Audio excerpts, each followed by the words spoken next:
Kijana anaitwa Jayden. Ni maneno gani mimi nasikia? Ni maneno gani baba? Mbona wewe inaambia watu ati wewe kuna wazazi watatu? Kichwa yako ni mzuri? Ni ukweli, niko na wazazi watatu.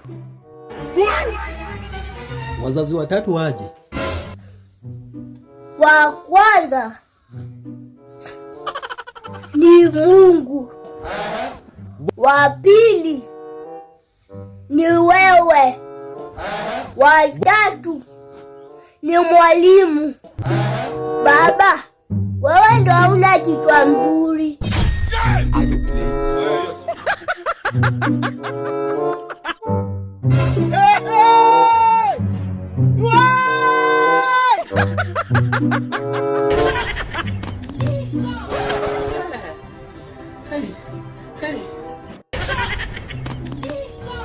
Toto mlevi, mjinga, mshanzi sana yeye.